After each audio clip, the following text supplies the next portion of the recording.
I think New England, right? All my NFL fans, I'm not a football fan like that. Let me play what he said today. Let me play his commentary today. He did a video, and all the white people love it. Oh, they're just praising him. Hold on, listen to this. This is Julian Elderman. I think he plays for New England Patriots. Hold on. I've been getting hit up by everyone asking me about this Deshaun Jackson post, and I wanted to take some time before I responded because it's a complicated issue, and I wanted to be thoughtful. I wrote down some of my thinking. I've seen Deshaun play in his career, make outstanding football plays. We've communicated over social media. I've got nothing but respect for his game. I know he said some ugly things, but I do see an opportunity to have a conversation. I'm proud of my Jewish heritage. And for me, it's not just about religion. It's about community and culture as well. I'm unusual because I didn't identify as Jewish until later in my life. Whenever I encountered hatred, it never really felt like it was aimed at me. It was only after I was part of this community that I learned how destructive hate is. Anti-Semitism is one of the oldest forms of hatred. It's rooted in ignorance and fear. I remember experiencing a little bit of this hate in 2011 when I was called a kike on the football field. Now, let's be very clear, because, see, they'll say this stuff, and this is the problem that I have. You don't put this on where it really needs to be, which is the white supremacists. No black person called him that. We don't use words like that. Black people don't really call people all these little different ethnic names. We don't do that when it comes to dealing with white society. We just look at white people as just white people. We don't break white people up in little ethnic and religious groups. We don't do that because it's not practical for us to do that. Let's be clear. This so-called ethnic, these ethnic slurs coming from other people, that's not us. But they don't check other people who do that. I remember when the Tree of Life, when that synagogue was shot up by that white supremacist, I remember the media coming out, instead of calling out all of these hardcore white supremacist groups, they were up here talking about, see, this is what happens when Farrakhan gets to spew his rhetoric. I'm like, what? Y'all just blamed a synagogue shooting by a white supremacist on Farrakhan? What kind of leap of damn logic is that? You think white supremacists are sitting around listening and getting cues from Farrakhan? See, that's a deflection. It's a very cowardly deflection, because put the onus on who you need to put it on, of these white supremacists. That's who's responsible for that. Call them out. They're the ones pulling the trigger. Farrakhan ain't never shot or killed nobody like that. He's never done that. He's never shed blood on anybody or any other black person who has gotten away with it. There's no equivalent of a black person walking around killing any group of people like the white supremacists are killing us. See, they make this false equivalency. There are no black people walking around here like Pantaleo or George Zimmerman. It's not black folks walking around here getting away with murdering people. It's just not happening. So a lot of people make these false comparisons. But let me play the rest of this guy. There's no room for anti-Semitism in this world. Even though we're talking about anti-Semitism, I don't want to distract from how important the Black Lives Matter movement is. See, and that's what this really is. It sounds like a deflection from, this is a perfect opportunity to use to deflect away from all of this black talk. So now he's going to tie it in. Now let's tie all bigotry matters, okay? Not just with black people, because see, Deshaun Jackson posting something, that's just like black folks getting killed in the streets every day. See how racism and bigotry goes both ways? See, this is the narrative that they're trying to put out there. This is very disingenuous. Hold on. Stay behind it. I think the Black and Jewish communities have a lot of similarities. One unfortunate similarity is that they are both attacked by the ignorant and the hateful. It's really hard to see the challenges a community can face when you're not part of it. And the interesting thing about this video, the white people are just goo goo gaga all in the comment section. Oh God, this is so great. Oh, you're such a wonderful guy, Julian. You're so great. Speaking out against bigotry, you're the best. Now, all of a sudden, speaking out against bigotry is okay as long as you're speaking out against a black person. When Kaepernick spoke out against anti-black racism, he gets blackballed from the NFL. White folks all around the country up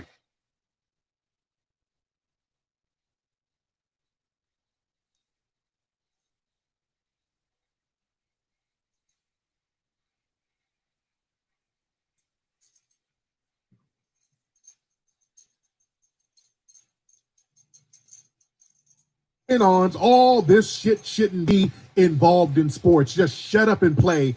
This shouldn't be a platform to speak about social justice. Shut the hell up and stand for the black. Oh, we got hell. I mean, they just lost their minds when a black person spoke out against anti-black racism. Now that this guy speaking out really against a black person with this perceived bigotry, oh, this is the greatest thing ever. Oh, he's so brave. We need more people like him.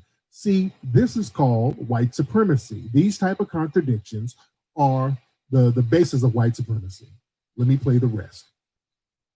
So what we need to do is we need to listen, we need to learn, we need to act. Since we need to listen, learn, and act, by the way, and everybody's jumping on Deshaun and giving this guy here props, by the way, Julian Edelman's teammate, Justin Rawwiser, I hope I'm pronouncing his last name right, Rawwiser, or Rawwiser, I think it's Justin Rawwiser. Now, if you guys remember, and I hope I'm pronouncing that last name, this Rawwiser guy, who's on the same team as Julian, by the way, he plays for New England too. Justin has a tattoo of a white nationalist organization, the Three Percenters. And this was a story that got quickly buried a few weeks ago. Do y'all remember that? That story about this man's teammate, if we're going to talk about racism and bigotry and let's have a conversation, let's talk about all of it.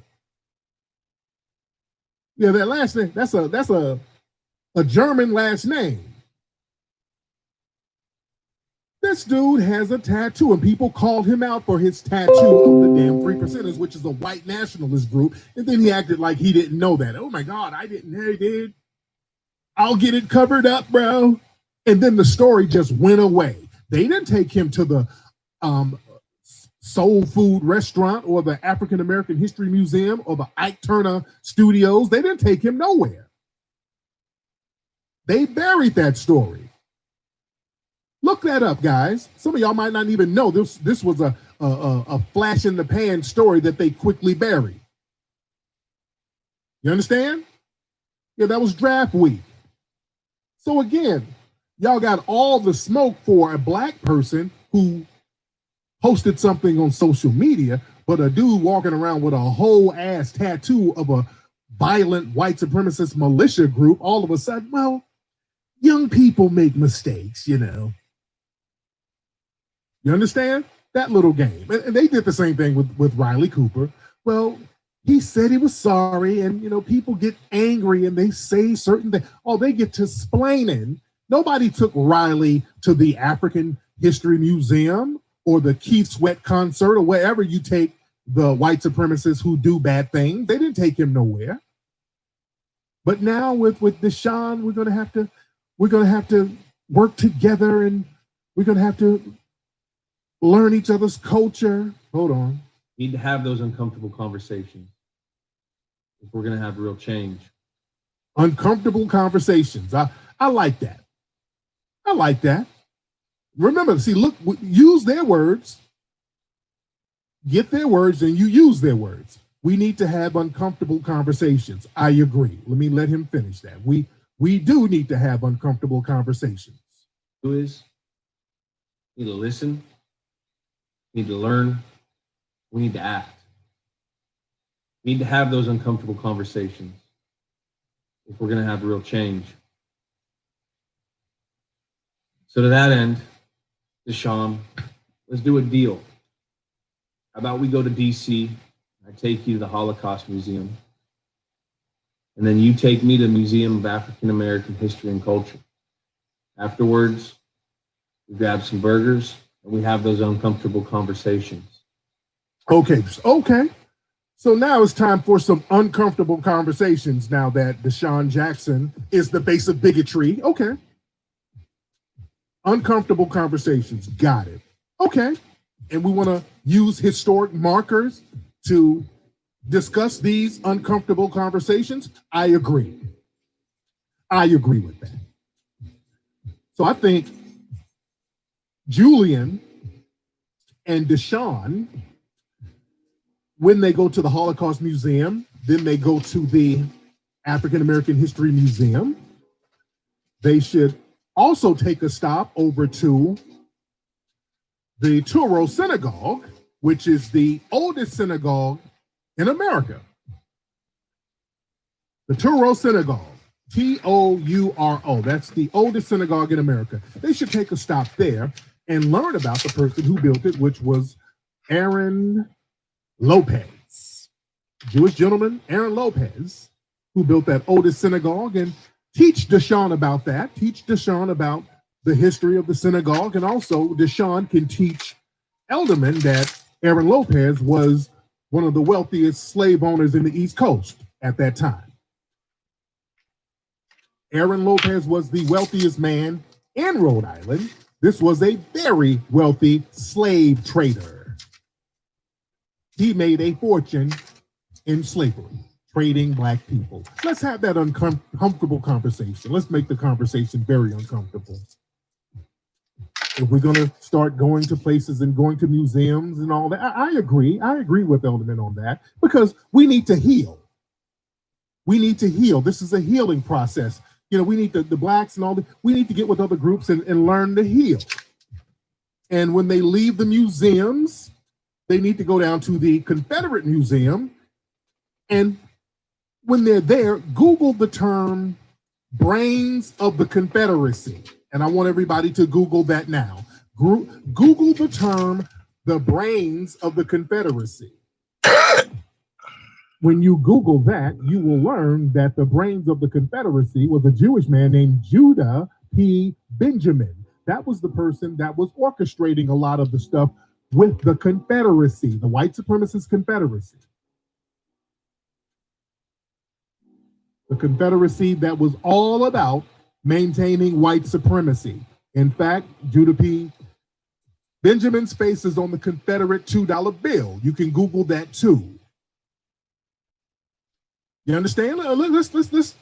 This is healing. We're going to heal. You know, let's have these uncomfortable conversations so that we all can heal. We need to all heal. You know? So yeah, let's have all these uncomfortable conversations so we can learn each other's history. We could go down to the Hollywood Museum and learn about Al Jolson, fine Jewish entertainer, and how he popularized blackface in the height of Jim Crow when black people were getting lynched. That's an uncomfortable conversation, but let's have it. As our brethren Elderman said. As our brethren Elderman said. Let's have some honest, uncomfortable conversations, as Elderman said. Understand? If we're going to go there and put it in a historic context and start learning about history, let's not pick and choose the history. Let's talk all the history. Let's teach all of it. You understand? But again, a lot of folks are projecting. They like to project a lot of anti-Black racism onto us. They love projecting this stuff onto us. And they like to project away from our needs. And again, this is why we get flooded with all of these other hashtags and other groups trying to deflect away from what we're trying to do. Whenever we try to get justice, we got to look at all these Negroes who come out here and run interference. As you know, we've been out here, and I did an interview the other day, and I was talking about these whole Karen incidents. We've been on this Karen thing heavy, talking about how these Karens need to be punished. That's the only thing that's going to deter these women from going around doing all this blatant lying and calling the police on Black people. These people are going to have to be punished. And up there in San Francisco, there's a Black lawmaker. He has something called the Karen Act, the CAREN Act, called the Caution Against Racially Exploitive Non-Emergencies. So they're trying to get a Karen Act on the books out there in San Francisco. He's introducing these women for making these false racial calls. That's going to be a great thing. Now, up there in New York, I remember when this woman named Amy Cooper was at Central Park, and there's this Black LBGT dude who was a bird watcher, and she acted like she was getting raped, and she lied and said she was being attacked. So she got fired from her job, and they ran her through the ringer. So now she's getting charged.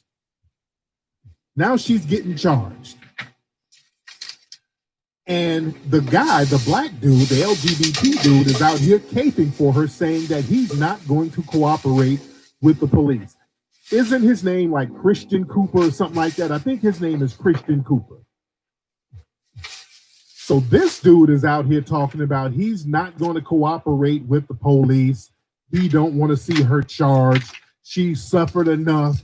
She's gone through enough embarrassment. See, family, this is why white society wants these Black men buck broken. This is why they keep promoting LGBT interests to Black society, because they know if they could break niggas, they know that they're going to be good minions and tools for white supremacy. You got these LGBT Black people who don't want to mess up their friendships with white society by punishing another white person. These Negroes are the main ones running interference for white supremacy. And let's be very clear. This Christian Cooper, now again, I think that's his name. He wasn't the one who uploaded the video of him getting harassed by the white supremacist woman. It was his sister who did it. So I don't think he was going to even bring attention to it, but it was his sister who did it. So from day one, he's never been a proponent of really doing anything to punish this woman. He got some notoriety for it and then he wanted to bring attention to LGBT issues. But sounds like Zaddy got in his ear. We got to understand how white acceptance and white sexual access, how important that is to certain Negroes, man. It's like a cancer. It's like a drug. This dude don't want to mess up his sexual access. He knows if he punishes a white woman, well, Zaddy won't provide no bussy juice for him no more. You understand? He knows that they're going to take the bussy away. So we got to watch folks like this and understand why they keep pumping certain agendas to us and why they're trying to buck break us all the time. You know, the Red Sox, there was something going on with the Red Sox. There was a story about how Black men were being sexually exploited and raped by a Red Sox, was it an assistant manager? It was a higher up over at the Red Sox. The white man over here molesting and raping Black boys and Black men. And they've been trying to get a lawsuit on them. The guy died. The white man died in 2005. But for decades, I mean, going back to the 70s, this white man was sexually assaulting Black boys and young Black men too. Notice how, and this is something that folks got to watch out for. When these white men come around, these sports clubs, so they come around with Black kids who's into sports, and that's when you see a lot of this stuff pop off. Y'all get around these white folks and you get up in their crib or get around them and they do all types of things to you. Remember Sandusky? Same thing with Sandusky, doing the same thing. Molesting all them damn boys. Robert Fitzpatrick, I think that's his name. Notice that. Family, let me tell you something. This is very rampant. They get these white guys who are into sports, baseball, football, these boxing coaches and all that shit. They get black boys around them and all of a sudden you start hearing things. Let me tell you something. Where are my New York people? Where are my New York people from Brooklyn? Where are my New York people? Speaking of that, y'all know Mike Tyson, his guy, Cuz D'Amato. I've heard all types of shit went on over there at Cuz D'Amato's spot. Some of that's not widely known, but I heard a gang of shit went on over there at that house with Cuz D'Amato. And if you from New York, you know what I'm talking about. If you're in New York, y'all know what I'm talking about. I heard there was a lot of stuff going on up there. Yeah? Yeah, with Sugar Ray Leonard. Yeah. Well, my New York folks know, my old school New York folks, they know. My New York folks, they know. And even with girls too. I mean, these gymnastic trainers out here touching these little black girls. Yeah, these white sports people, they've always been on that. Oh yeah, Sugar Ray Leonard. Yeah, we've heard things. Sugar Ray Leonard, we've heard things for years. Yeah?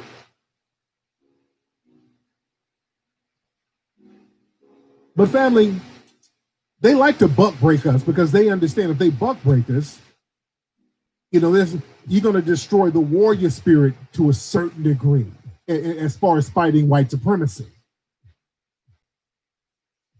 Now, you'll jump on another black person, but as far as fighting white supremacy, they like to get them a nice big burly buck to break. That's the whole key. That's Terry Crews. He's a big broken buck. White man ran up on him, grabbing his dick and balls. Herschel Walker. He was buck dancing the other day talking about white people and black people need to get together. I don't like all this defund the police, this big buck broken Negro. They like that. And this bird watching dude, he's a big burly. He's kind of a big dude. He's kind of a muscular guy. He's not no little dude. And he's out here, leave these white women alone. Now, leave them alone. I don't want no trouble. And speaking of the woman, Amy Cooper, guess who else chimed in on this? Mark LaMoist Hill. Mark LaMoist Hill put his 2 cents in. And he did a video talking about how the white woman shouldn't be charged. Now listen to Mark LaMoist Hill, and he's always been funny style. We've been warning people about Mark LaMoist Hill for the longest. This nigga is such a tool. If you had any doubts that Mark LaMoist Hill was a tool, this will just remove any doubt. This is him talking about the Amy Cooper woman who's getting charged for her Karen lies. And he's talking about how she shouldn't be punished. Listen to this, Sambo. One of the few times where white people are being forced to pay the price for the manipulation of whiteness against us. I get it, but I'm gonna say something that y'all might not like. It ain't justice. For the last couple of months, we are calling for abolition in a very public way. We're calling for the abolition of prisons. We're calling for the abolition of police. We are daring to dream of a world without police and prisons. And now we're calling for this woman to be locked up for something. Now, let me be very clear. We are not in an abolitionist moment yet. And so black people need some sense of justice. That's why we call for cops to be locked up, not because we believe in prison, but because we want them to have some kind of penalty when they kill us. We don't believe that cash bail works, but sometimes we want cops to pay a higher cash bail simply because we want the state to show that our lives are worth something to them. I get it. But if we are really going to do the work of abolition, we have to begin not just dreaming of a world without police and prisons. We also have to begin to engage. One of the few times. Okay. This nigga is babbling. This is such a moist fuck nigga, man. Mark Lamoise Hill is a fuck nigga, dude.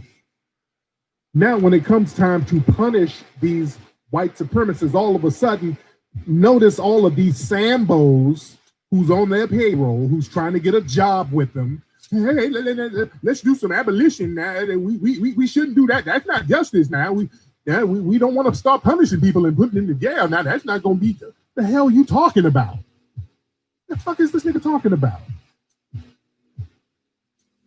See, this type of nonsense, man, we got to have a mechanism. We're going to have to handle the fuck nigga brigade within Black society. See, this is why they understand once we get some real power going on, it's a wrap for them. This is why they fight against us gaining power. Fuck niggas like this, the last thing they want to see is Black people really in a position of power because they know it's over. Busting your pussy wide open for tangibles, that's just not gonna pop off like it used to. That ain't gonna pop off. The whole professional white ass kissing game, that ain't gonna pop off no more. See, these dudes get their bread and butter being professional white ass kissers and bussy boppers. That's how they get their paper. So anything about us being empowered is a no-no. These are the main niggas running interference. So we got to watch these guys. And again, we got to understand, in white society, they don't give us anything. They don't help us with anything. They don't help us with housing, education, economic development, nothing. Anything we ask for, they ignore. But all of a sudden, they want to help us get some damn vaccines for the COVID tests. Now, they'll help us with that. All of a sudden, when there's a COVID vaccine that needs to be tested, hey, Black folks, why don't y'all step up? We're here to help. And then they wonder why we have reservations about that. No, we remember Tuskegee. Hey, Black folks, how about some of this LGBT stuff? Let us cram this down your throat. Let us spend billions of dollars promoting this specifically to you. And we got to understand, whenever they promote something specifically to us, it's not going to be something that's going to benefit us in the long run. They just announced a new Catwoman, no, not Catwoman, a new Batwoman, I think, a new Batwoman series. And it's a beautiful Black sister named Javicia Leslie playing Batwoman. And all the white Hollywood trade papers are saying, we're going to get a new Batwoman. It's a bisexual Black woman named Javicia Leslie. And they're just going on and on about how this woman is bisexual. They're literally, if you Google it, everything about the article is about the woman being bisexual in real life. Now, this is something orchestrated by the white higher ups at these executive studios. This is just them latching on something to Black folks, so now they could say the Black Batwoman was LGBT, and this was a stride for LGBT history. See, what they're trying to do now, they're trying to create LGBT history, or really trying to recreate it. This is why they latch on Black people to everything. So if a Black person gets a job, or they put a Black person in a position, well, this is the first Black person on Vogue magazine who's a trans. This is a historic stride for the trans community. They're literally trying to create LGBT history. Because real LGBT history is J. Edgar Hoover, Jeffrey Dahmer, Ed Buck, Cecil Rhodes. Oh yeah, did y'all know that? Cecil Rhodes, the white colonizer over there in Africa, he was LGBT, by the way. A lot of y'all don't know that either. Oh yeah, so that's the LGBT history I like to teach. I like to teach real LGBT history. The genocidal colonizer Cecil Rhodes was LGBT like a motherfucker. He had a boo-thing zaddy boyfriend. Yeah, he was LGBT too. Look that up. A lot of slave owners were LGBT. You understand? So they don't want Alexander the Great. Yeah, they don't want that part of the LGBT history being told about all the rapists and molesters and the J. Edgar Hoovers and all these people who have harmed black folks. So now they try to revise and create a new LGBT history. But this also, to me, sets another interesting precedent. So it seems like they're screening people who are black before they give them jobs. It sounds like they're out here giving people's jobs based on their sexual preference. Why does your sexual preference make a difference what type of actor you are? See, now this is a very interesting precedent now. So now, how do they know she was bisexual? How do you know that? How do you know what a person who's an actor, how do you know what their sexual preference is? Did you test her out? Because I know that somebody was testing Billy Porter out. So they're testing these folks out. They cracking open that casting couch now. And they're doing it with women, and they're going to do it with more dudes, as we're seeing with these shows now. The show The Chi, one of the brothers, he's not on the show no more. And from what the rumors were, he didn't want to do a scene with a trans person. There was a trans dude on the show. They said that the rumor was, and he's kind of denying it, but he didn't want to do scenes with this trans person, which is understandable. I wouldn't want to do that either as an actor. I don't want to, for an acting job, I don't want to engage in LGBT sexual practices that I'm not really with. I'm straight. I don't want to be forced into a sexual situation or an intimate situation that I'm just not with. I don't want to be bunk broken. See, this is about bunk breaking. When you force people into sexual situations they really don't want to be in. So now they're going to start depriving people of acting jobs. They're going to start saying, hey, look, you want to be in this role? Hey, you got the role, you got the part. But guess what?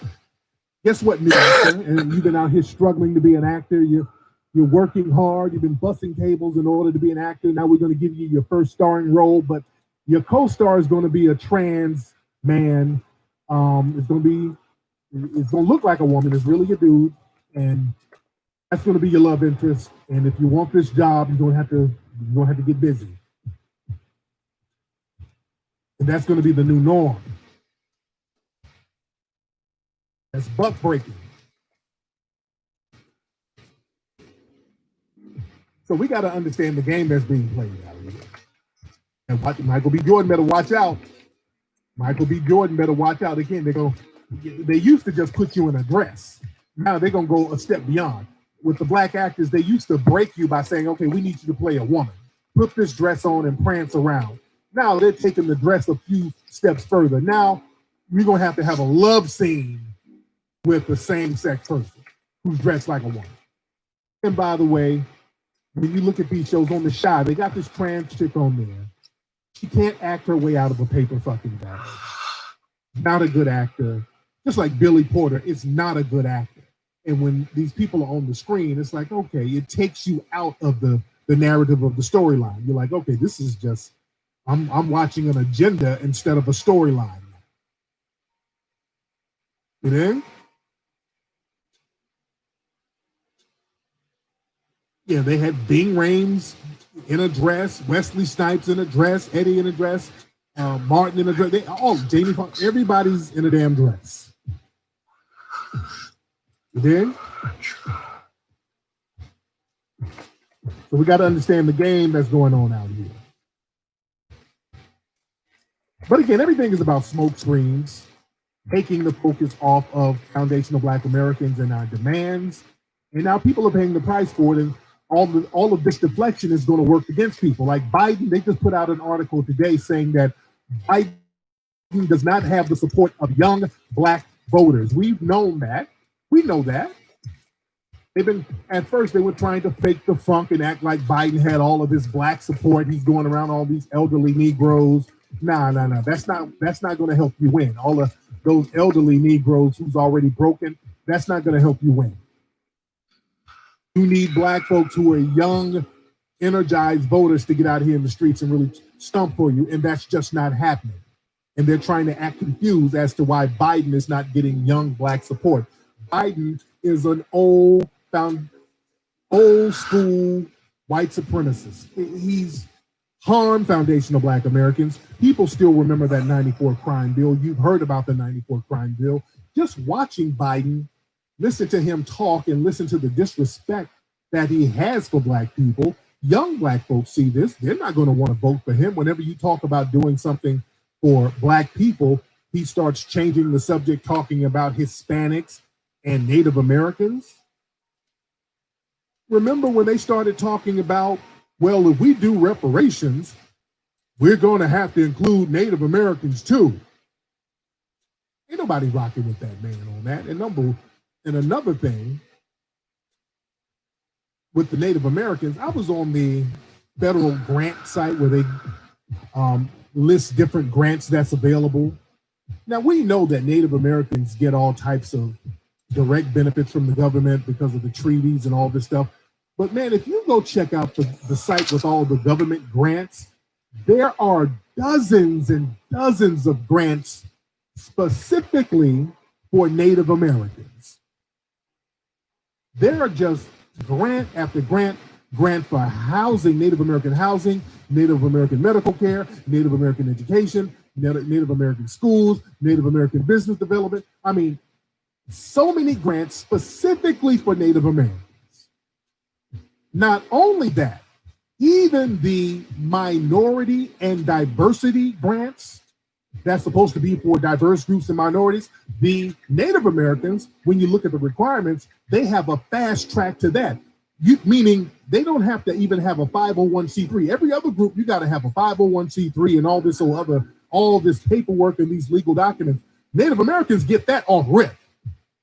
They get it off rip. All you got to do is be with a federally recognized tribe. You get all that shit off rip. All the minority diversity programs that you Native American, you get it off rip. There's not one grant specifically for Black Americans. Not one. There is not one whatsoever specifically for us. The closest thing is they give some money to some HBCUs, and we know what that is. HBCUs is for every damn body. Rachel Dolezal went to an HBCU. HBCUs, that's for everybody, but they don't have no grants specifically for us at all. And we got to be very clear. These federally recognized Native Americans, about 90% of them are white, by the way.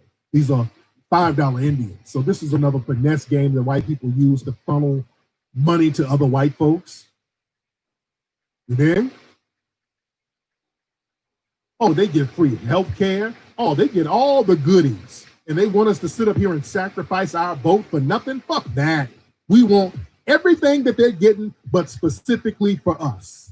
Every time we're mentioned, it always has to be some other group, but they got all types of set-asides and goodies, and our names ain't nowhere to be found. Now with the Native Americans, they got this with the Hispanics, they got an executive order for Hispanics. Now ain't no black and brown talk.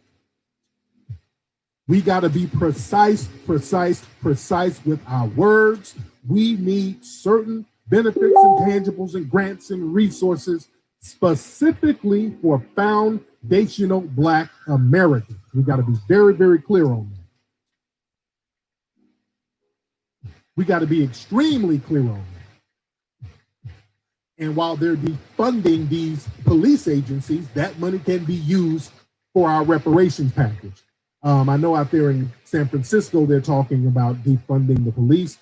This should be a way that's where a lot of the money should come from, which is good. We don't get any services from the police. We got to understand the con game and the finesse game that goes on with the police. And Black folks, I want us to understand, we got to not be afraid to stand up for ourselves, because look, Black people, we pay taxes.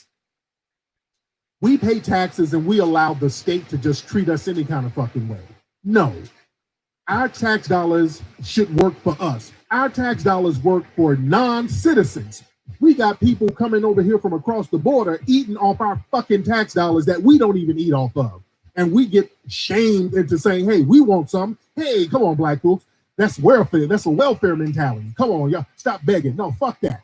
I'm begging for what I'm owed. And let me tell you, the finesse game that the police run on us, number one, a lot of police officers who come into black neighborhoods brutalizing us, we pay for our own brutalization. These people don't even live in black neighborhoods, by the way. Usually these cops who come into black neighborhoods, they live way off in the suburbs somewhere. Like in LA County, for example. The whole thing about the police brutalizing the black people down in South Central and all over LA, those cops would have houses all out in Simi Valley and Thousand Oaks and all of these outskirts of LA.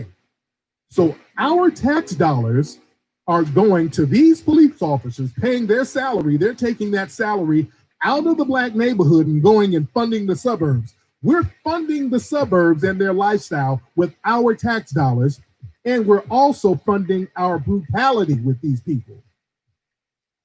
And not only that, we're funding these people's families with those pensions they get. They get that pension money into perpetuity. So we're funding these people with our tax dollars and their pensions.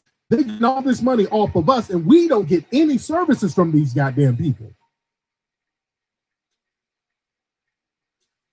And then when we try to sue them for killing a black person or shooting somebody in the back, they get qualified damn immunity. They can't get touched. And then the money that's paid out to these families further comes from our tax dollars. These police unions aren't paying all of these lawsuits that these families are filing against these race soldiers. The police unions and the police budgets aren't paying for this. This comes out of our damn tax dollars, man. Our tax dollars are paying for these people to kill us. They've made us participate in our own destruction, and we're told that we ain't got no rights. No, we demand rights, or we don't participate in the process. We don't participate in the electoral process, and by default, you'll come up with your own solutions to remedy those ills.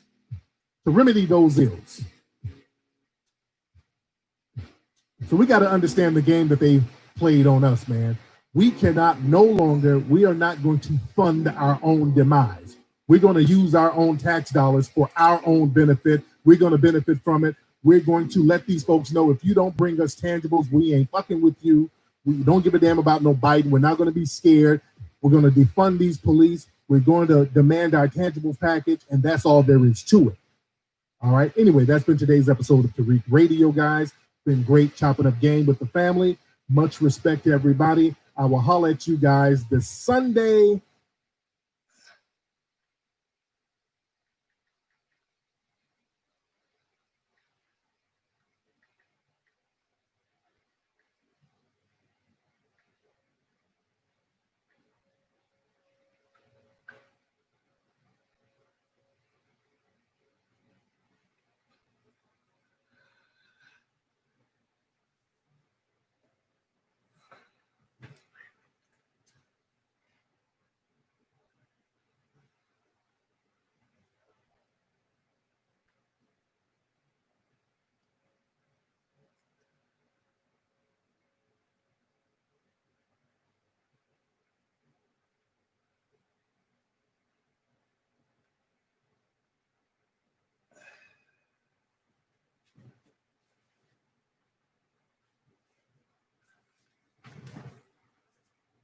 To others and do for others and be more of a light than a sound. Right.